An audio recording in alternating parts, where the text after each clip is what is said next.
Welcome back to the channel. Obviously, you're all aware that Prince Harry has been in court today, being cross-examined, and as the first senior royal, as he's being referred to in over 130 years, to be cross-examined in court, it's going to be quite an interesting tale to tell. And we're going to go into some detail in that in this video in a series of short videos, so please stay tuned.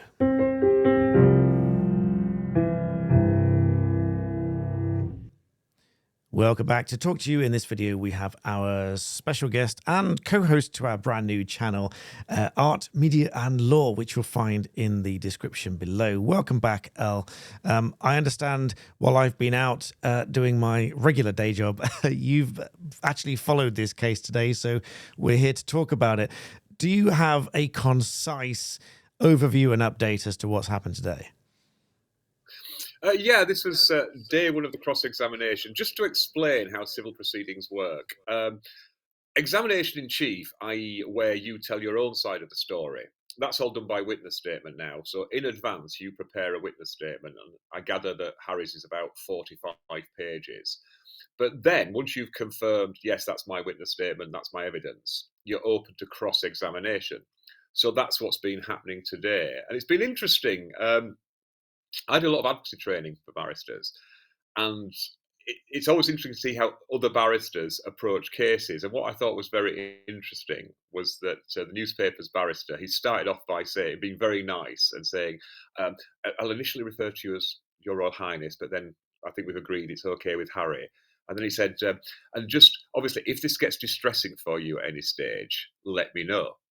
And it was very interesting that it's going for a very touchy-feely, softly approach. Now, obviously, when you're doing things in front of a judge only as opposed to a jury, judges, generally speaking, just listen to the evidence. I mean, and don't forget, they've read the papers. You know, 95% of cases try themselves, as we say.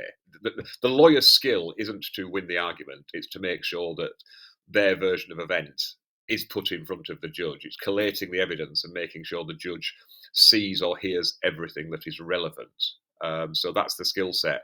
But it is interesting, you know, judges don't like lawyers beating up witnesses. As we always say to the young barristers, it's cross-examination. It's not examining crossly.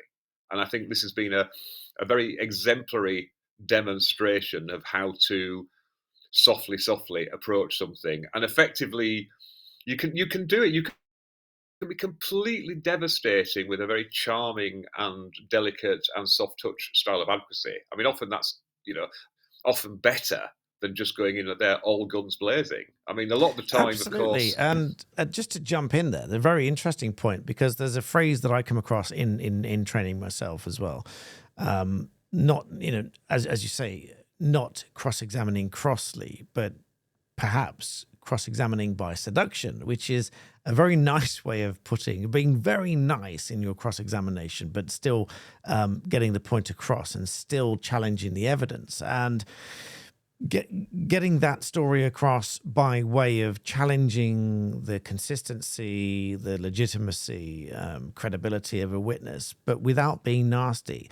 And interestingly enough, I came across a certain style, obviously never going to name anybody, but I came across a certain style, whereas a certain style of advocacy that was particularly aggressive towards a witness. And I think, well, this was with a judge, but and not with a jury.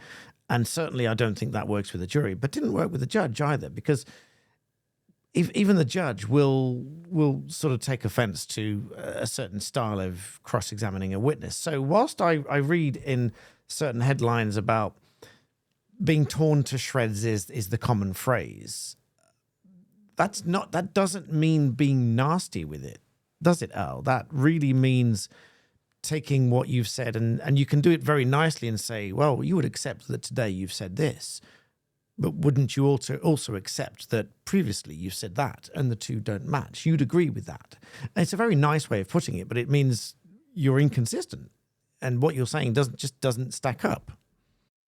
Absolutely. I mean, and it's often more devastating when it's being brought out and it's teased, because a lot of the time in court, you're trying to be, look, you know, who's the most reasonable side? That's what you're trying to get across. Look, we're the reasonable ones. And there are all sorts of tricks there for, you know, like conceding irrelevant bits, being very friendly, accepting points that are put to you, not sticking to your guns too firmly, being sort of very friendly back, with the barrister. So and we always, again, another thing we actually say to the young barristers, I use this a lot, that as lawyers, all too often we see cases as battles to be won. But for judges, cases are problems to be solved. So help the judge solve the problem. Now, obviously, what you want is when you've presented everything, so you've said to the judge, here's the background to the matter, here's the relevant law, here's the decision you have to make, here's the bits of evidence we say can assist you in making that decision. Now, obviously, you hope that when you have assisted the judge completely objectively and reasonably, that they come down on your side. And to be honest, when you're doing your case analysis, if you get to the situation where you go, being completely objective about this, we still lose. That's when you have the word with your client. I mean, it's a good exercise that we all do. I mean, just to say, there's how trials work, okay, a little bit of sort of the background thing. It's not a situation where we go in there and we ask loads of questions, we see what the answers are, and then we start putting our closing speech together. We always start with, right, what do I need to be able to say to the judge or jury to win this case? What are the key points I need to be able to get across? And you write your closing speech. And then you say, what does my opponent have to say? So you write your opponent's closing speech and you say, right, now I undermine that. And you go away and then you look through, that's when you look through all the material and say, right, what do I need to be able to say this? Well, a lot of the time you can go, actually, I can get that just from this email or from this bit of correspondence or for this bit of evidence that's not in contention. And that's great because that's really safe because it's all about control. So leaving things to witnesses is always dangerous because that's the one aspect of the trial you're not totally in control of. But this is why you control the witnesses. But then you do the minimal that you need to do with the witness to tease that out. And sometimes if you need an answer, you will look at all the stuff that's not in dispute and you will put that to somebody in cross-examination. And you get a series of yes, yes, yes, yes. And then you lead to your final devastating question. And the only logical way to go from all the previous questions is they either agree with you, in which case you've won your case, or they disagree with you, in which case they look stupid because they're just giving an answer that is totally inconsistent with where we've just led to. So these are all little tricks of the trade that we use. But it's obviously this isn't being televised, so you don't quite get the atmosphere and the tone that things are being put in. I mean, you can see the transcripts or the quotes that are being quoted in the press, and I can envisage how this is being done in court, but it doesn't necessarily translate very well. But this is coming across as a very, very, like I say, it's cross-examination by seduction. It's being very, very gentle. It's like, yes, but you've said that. However, couldn't it be that this? And Harry's making a couple of mistakes, and one of which is starting to argue with the barrister and also trying to make points. As a witness, even if you're the party as well, your job is not to win the case. You're paying somebody loads of money to win the case. Your job is to make their life as easy as possible by just giving them the information they need, which you've done in your statement, and then making sure you don't undermine that and give ammunition to the other side by the way you deal with cross-examination. And the best way to deal with cross-examination is to just do it as if you are trying to be the most helpful person in the world. And if somebody puts a question to you, and we'll go through, like we do have a sort of some guidance for how to be a witness, but to just give you some ideas of that, if you sort of say, "Oh, I see your point there, Mr. So-and-so. However, this is the case," almost like, "Oh, I'd love to be able to assist you, but unfortunately, that's not actually true." So you'd almost do it like right. And just to jump in there, it reminds me of a few passages from a book, which is absolutely fantastic, called The Devil's Advocate. I will link it in the description below. For those of you, if you want what I would call a real insight in how to do this, even if you're not interested in ever becoming a lawyer yourself, if you wanted the insight of becoming a lawyer without actually doing it, you'll get 90% of the enjoyment intellectually from doing that by reading this book. I'll link that in the description below. All of the things we're talking about here are fantastic, intricate. It's what makes being a lawyer the most fun, the most enjoyable, the best sort of profession in the world. And the things you're talking about there are being helpful is absolutely true. by being helpful as a witness, even being cross-examined, as soon as you become argumentative, and we say this to as I teach at bar school as well, if you become argumentative, you almost lose the argument even without scrutinizing the content. By being argumentative, you sound like you've lost. You sound like you're trying to win your point, regardless of what you've said. And that goes for witnesses as well as barristers that are asking the questions. And so, yeah, absolutely. Al, if you say that Harry's starting to be argumentative in this, then it sounds like he's going to have a few points to make, a few axes to grind, which I alluded to in a video I think went out today. I lose track of what day it is now, but I put out in a video that I suspect, I think it was first thing this morning, it was so early, I suspect that even so far as, and this is my personal opinion, of course, but the memoirs in Spare are quite possibly a direct result, retaliation, reaction, response, if you like, to all of the media trying to get at all of the intricate details of his life. Of course, they are. That's what they are there for. It's the news. That's what it is. That's what it does. The machine that is the News Corporation, that's what they do. They will go after the details because it's news and news sells. And I suspect that part of Harry's response and reaction to that, almost in the sort of face of adversity, is to say, well, okay, fine, here it is, have it all. Now, of course, the less charitable argument is he's doing it for money. Now, of course, it has probably made a significant amount of money in the process. But I do think, I don't know what you think, Al, we haven't discussed this. This is a live conversation right now. Not live going out, live stream, but live conversation we're recording. I don't know what you think, Al, but that's what I thought over the process of the last few weeks of thinking about this and digesting what's going on. Just perhaps this book is a retaliation to say, okay, you want every intricate detail of my life? Here it is. Here's the book. Have it all. That's just a thought process. What do you think about that? Yeah, because I don't think, I mean, I know people accuse sort of, the Sussexes of sort of, money grabbing and things, but I genuinely think this was somebody wanting to get things off his chest. Now, I have not read the book in its entirety. Friends who have said, actually, and I'm not surprised by this, that what you see in the headlines don't reflect what's actually in the book. They're saying the book is quite reasonable, and this is somebody bearing his soul and being very honest and about how it's affected him. And I think that this, in some ways, might be problematic in the trial because they're using elements of the book to sort of, to cross-examine, because there's nothing better than using somebody's own words against them. Now, Absolutely. Of course, now you're saying this, but previously didn't you say this? It's a great thing to be able to do. But I think this is just somebody who just wanted to get his side of the story across and explain that the impact it was having on him. But then it's always dangerous because it's the press.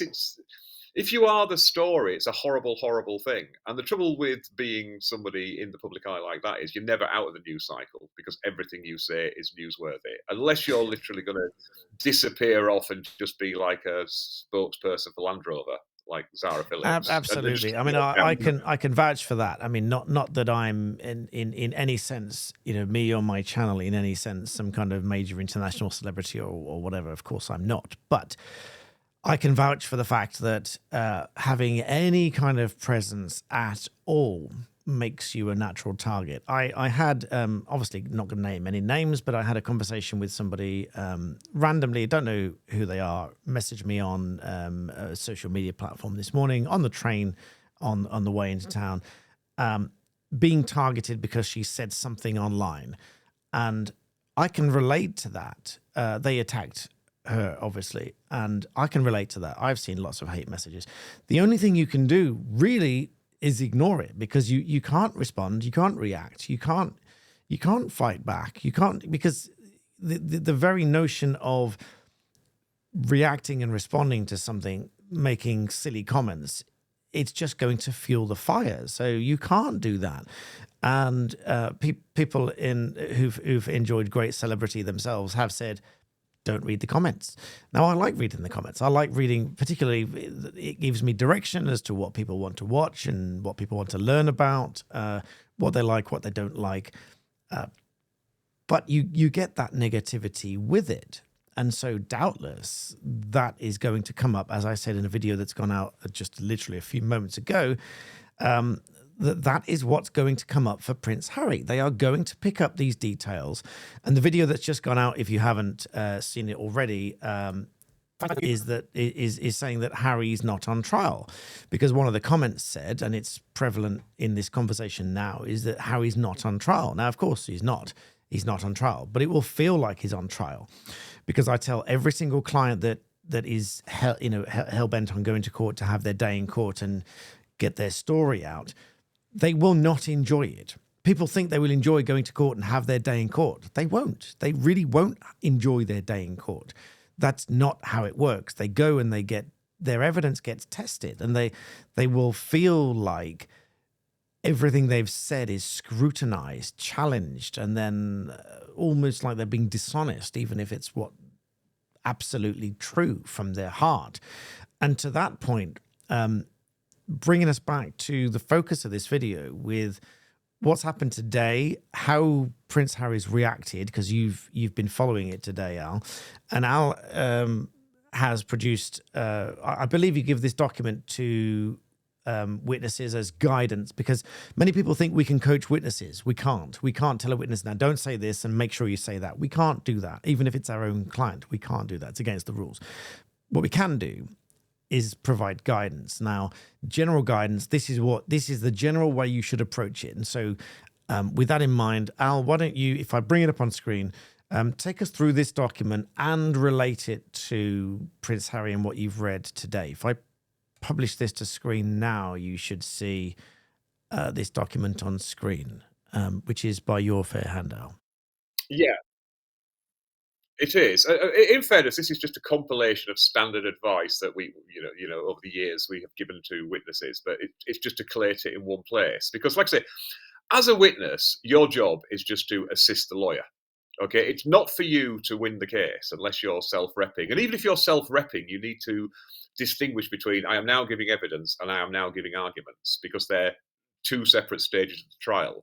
And I think what catches a lot of people out, and this might be catching Harry. Now, I'm not comparing Harry here to David Irving, the disgraced historian, but I saw David Irving give evidence. And David Irving, by any standards, is a brilliantly smart guy.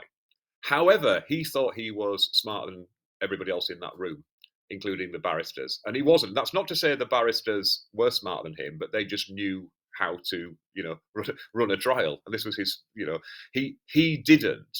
And what people forget is, in a trial, it's not like arguing on sort of Twitter or in the pub where you can shout people down or you can interrupt people. There's a very strict formula, which is you get to say your bit, then people get to question you on it, then somebody else gets to say their bit and you get to question them, and then you get to address the tribunal.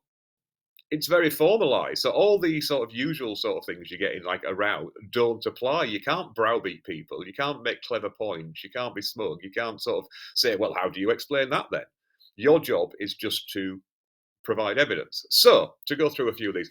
First thing, listen to the question. This might sound really, really, really stupid, but people go there. They have their very fixed narrative in their head that they want to get across, and that's understandable.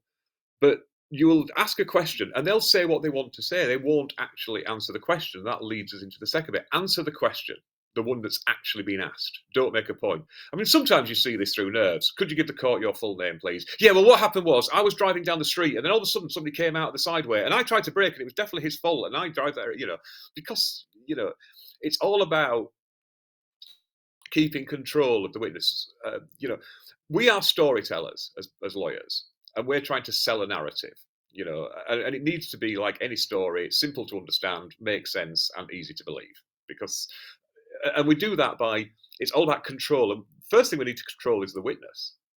Whether we're examination in chief, that's a lot easier for civil because it's just written, but in criminal trials, it's still examination in chief. Is you ask the questions, and you have to be very focused, 1 point per question, and it's like just let me tease the evidence out that I need. Don't you try and help one me. fact at a time, one question, one fact at a time. Yeah.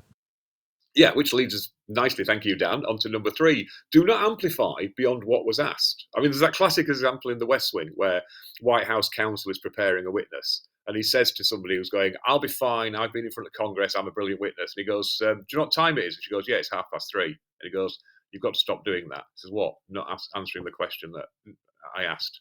Because the answer is, yes, I do know what time it is. And but that's a very good way of explaining the point. Now, you don't want to be doing like one of these mafia trials where it's all whisper, whisper, whisper. No, we're going to take the fifth. But you don't just stop. Just answer the question that's asked and then stop. Okay? And we'll come on to why that can backfire if you don't do that when we look at the little top 3 tricks that barristers never tell you. Don't guess. Do not guess. It's perfectly okay to say, I do not know. I'm sorry, I don't know that. Or you can qualify an answer, well, to the best of my recollection, it's this. Or I can't remember exactly what was said, but the words were, the gist of it was. Okay, but if you genuinely don't know, just don't. Just say, I'm sorry, I don't know. But people always feel like, oh, that's going to look bad. So, I need to answer something. Yeah, because there's an instinct to answer the question, especially in a courtroom, big courtroom, lots of people. It's silent if you're not speaking. One of the tricks, which is probably down here on your list somewhere, is the advocate, the barrister or solicitor advocate will wait for more.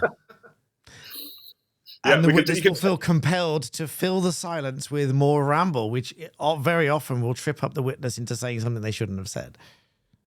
Well, this is it. You see, now this proves that we don't rehearse these. I mean, it should be anybody who watches my solo efforts that I don't prepare them, I don't rehearse them, I do them all in one take. And that's why it's good, because in the comments, people will point out stuff, and it's like, yeah, I'll do a video to actually address all the mistakes I made. But we will come on to that, yes. Do not lie or prevaricate out of embarrassment. Now, again, this comes back to tricks lawyers do, which is, right, I'm making no headway with this witness. This witness is brilliant. They're coming up to proof. They're sticking to the guns. Now, it's against our code of conduct to ask questions merely to harass or annoy somebody or to provoke a reaction.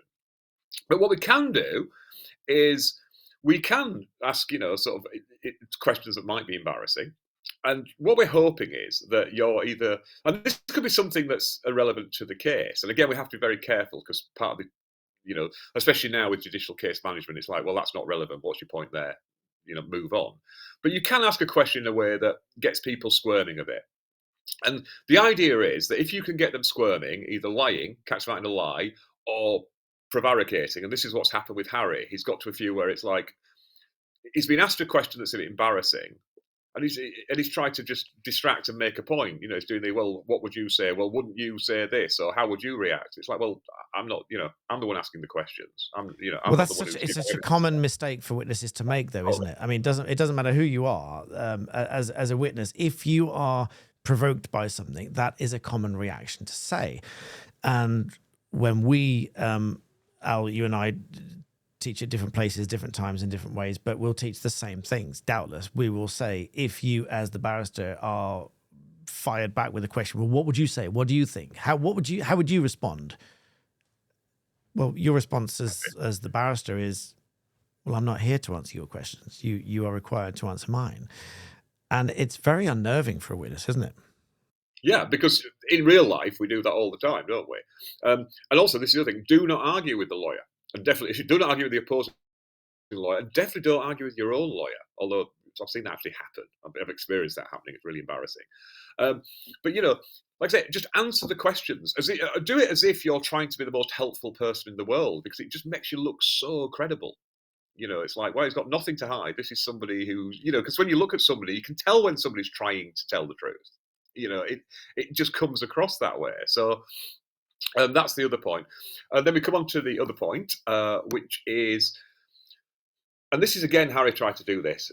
Don't try to make points in your answers. You leave that to the lawyers. That's their job. So Harry was asked a question. Instead of answering the question, because basically what he's got into a few problems here is he's saying these are a bunch of press stories that caused me hurt.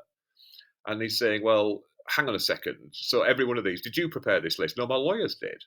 And he's now saying, well, I can't be sure if I saw that story, but my lawyers have put a list of It's doing the old, and this is another thing we'll come on to, which is once you start getting to my lawyers did that, drafted that bit of the statement, that's when judges start to go, right, okay, so this isn't your evidence, this is your lawyer's Well, evidence. that's the point. And just to pause there, so that it's not, with respect to everybody watching, just so that it's not lost on everybody watching, the point that Ali is about to make is it has to be the witness's evidence. In this case, the claimant, Harry is the claimant in this case as the test case, but the claimant is also a witness, the defendant is also a witness, but the witness's evidence, not my lawyer did it, my lawyer said it. I mean, I've had cases where it's clearly been drafted. I mean, obviously the solicitors generally will draft witness statements for clients, but the client's supposed to check it.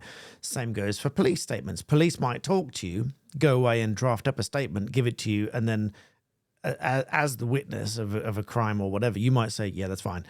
But if you don't read it carefully and make sure that it's accurate, when it comes to court and it's put back to you, and you've said something in court that day, and you said, just to confirm, you've just said this in court as your evidence, you accept that. And you say, yes, of course you'll accept that because you've just said it.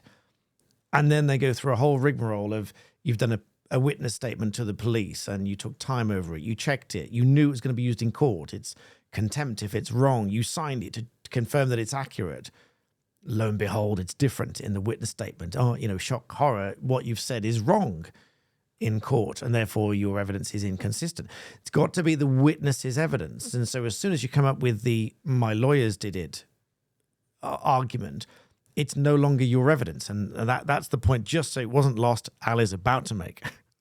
Well, yeah, no, because that's just the whole thing, because you leave yourself up to two things. First of all, it's like, well, hang on a second, you signed a statement of truth saying, on penalty of perjury and knowing all the risks, this is definitely true. And now you're saying you don't even know what's in there. So how reliable are you? Because you've just taken an oath now to tell the truth. But, clearly it's not something that you even take seriously.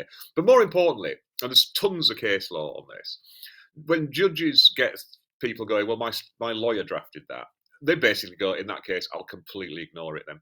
It's irrelevant because it's not your evidence. So actually, you don't have any evidence, so you lose. So as soon as you start getting into well, actually, my lawyer put that together, what you need to own your statement, because the first question you are asked from your own lawyer is, can you turn to page 457 of the bundle? Yeah, confirm this is your evidence. Is that your statement? Can you turn to 20 pages further on? Is that your signature? Do you see the statement of truth there?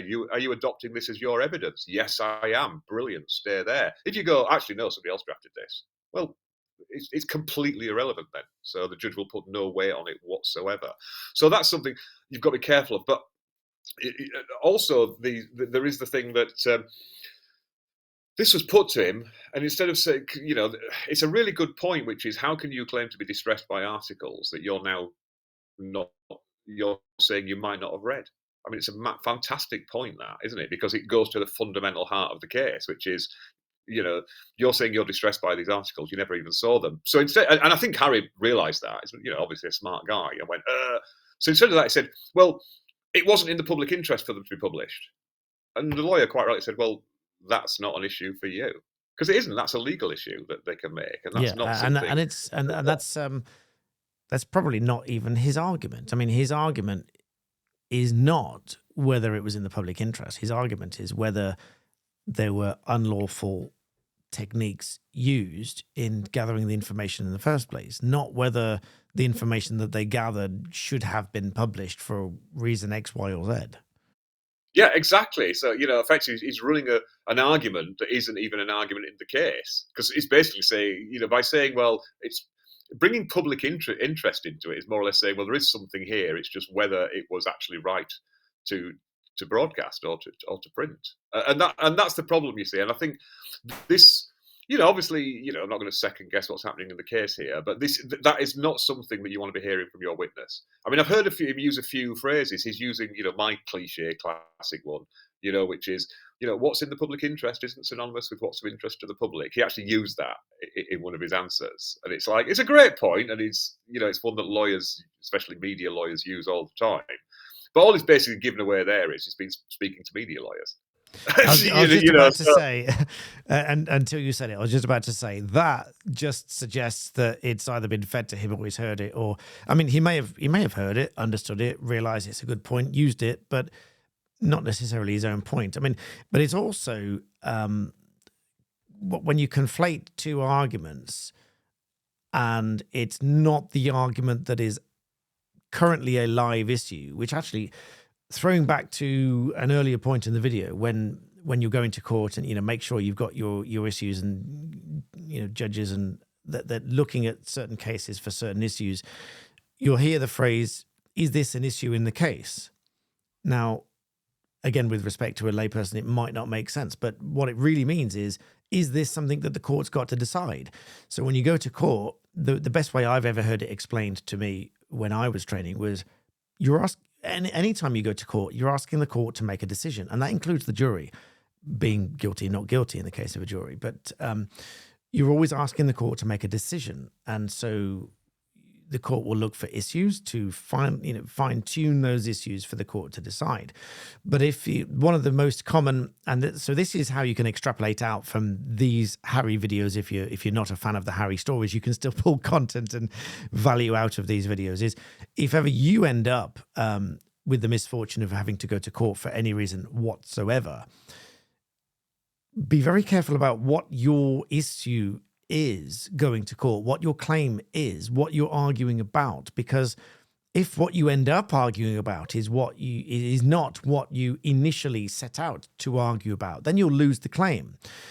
I'll give you a very brief example before I'll stop interrupting Al, you can carry on. But if let's say I do lots of car cases, anything from a couple of £1,000 to a £90,000 brand new car or whatever, they're all the same. It's all, was it satisfactory quality, all this sort of stuff, or as described. But if you conflate the two, if you bring a claim to say that it wasn't satisfactory quality, and halfway through the trial you realize that that's not really a strong argument, and so instead you say, yeah, but they told me it was this, and in fact it's now this, then you're into the realm of misrepresentation, a different form of breach of contract. But if it's not pleaded, the court might say, well, you didn't plead that. And depending on the size of the claim, and if it's a small claim and it's a few £1,000s, the judge might give you some leeway, not very much, but might give you some leeway to say, well, you've talked about it in the round as being described as this, and so give you some leeway to decide for you what the issue should be and whether there's a breach of contract. But be assured that if this is worth 30, 40, 50,000 pounds, and you've pleaded one thing, and in court you realize actually the better argument is that they missold it as something else. If it's not pleaded as part of the claim, you might well struggle. And so this is what we've got here, talking about the issue in the case and what you're really arguing, i.e. whether is it public interest, or are you really arguing that this was unlawful information gathering?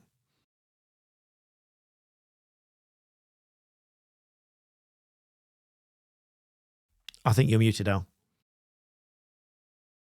Sorry, yeah, yeah. If you've got lawyers, let the lawyers do the job, because half the time, I mean, a big problem for lawyers is you spend a lot of time just trying to remedy mistakes or come back from things that our clients have dropped us in it with.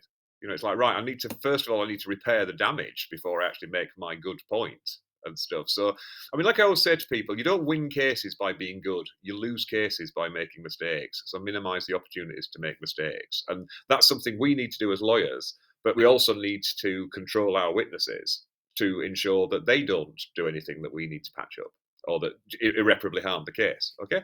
So next one, do not take sides. Now, if you're just called as a witness by either party, just go there as if you're completely neutral. Don't try and win the case for your friend or whatever. Just be completely neutral, because there's nothing worse than being an obvious partisan witness, because the judge says, well, I can see that this person, there's nothing wrong with that. They're here to support their friend, but when assessing their evidence, I must bear that in mind. If you've got, sometimes it's great if you've got a witness that actually is quite disparaging about somebody on their side, but still tells, what you says what you need to hear on the actual key issues. I mean, there's great stuff where it's like, I remember once where it's something like, you actually like, you're here to support Mr. So-and-so, aren't you? And it's like, no, I can't stand him. And it's like, what do you mean? He said, well, if Mr. So-and-so was on fire and I had a bucket of water, I'd hit him with a bucket. And it's just like, no, I can't say, well, why are you here standing up for him? Because I've been summoned, been witness summons, and I've got to tell the truth, apparently. It was great because it was clearly somebody who hated the guy, but was still speaking in his favour. And that really works. But if you're just being a witness, you've been asked, doesn't matter which side has called you, always just answer completely neutrally. Don't try and help your own side because it always backfires. And do you know what? I say here, unless you're one of the actual parties, to be honest, I would say the same thing. Even if you're there, obviously speaking on your own behalf, try and remember, you're here to help the judge solve the problem. So don't necessarily try and bolster your own case. Answer the questions to the best of your ability, okay? But do it as if you're just trying to assist a neutral, arbitration board or something. You're not trying to win a case. And that comes on to final point 10. Be willing to concede on everything except, the ultimate issue. I mean, but if things are put to you, whether they're embarrassing or they undermine your case or they're hurtful or they put you in a bad light, be really honest about it. And to speak about that case from before, that's one thing Depp got right. Depp basically went, yeah, I'm a terrible person. You've done this. You've got a drink problem. Yes, I have. You've got a drug problem. Yes, you're a terrible person. You say all these horrible things. I do. He admitted everything, but they said, but the one thing I didn't do was that. I'm a terrible, terrible, terrible person, but I do have a line, and that's a line I wouldn't cross. And that looked a lot better than perhaps saying, no, I'm perfect and I never do anything wrong. Because we're human. Nobody's perfect. So there's something to be said for just coming across and, you see this a lot in judgments when they're assessing the credibility of witnesses. A phrase judges use a lot is, Mr. or Miss X was willing to concede on points. And that instantly bolsters your credibility. That's one of the tests is, are you willing to sort of actually, and especially if it's something that it goes against common sense for you to deny it. If you're basically defending the indefensible or just running something that, like I say, we're storytellers, and if it's something that requires breaks suspension of disbelief, then you're stuffed. You're going to lose because you've just lost all credibility that you had. So that's the key points. Now, here just to give you some sort of top 3 things that lawyers never tell you, secret way back to the highway. There are some other points because here's some little tricks that we use, okay? Now, Dan's already addressed number 11. Don't fill space. This is that back to the amplifying things. But if we're getting nowhere and stuff, it's like, oh God, this witness is brilliant and they're just really coming up to proof and we can't shift them. We'll ask a question and then we'll just stay silent. And there's this weird thing in courtrooms, and the lawyers have this as well, that time moves at a different rate. You think a 2-second pause is like 5 hours. It's very, we have to teach the young barristers this, to slow down and to, so I always say you are allowed to breathe. But absolutely, and not just that.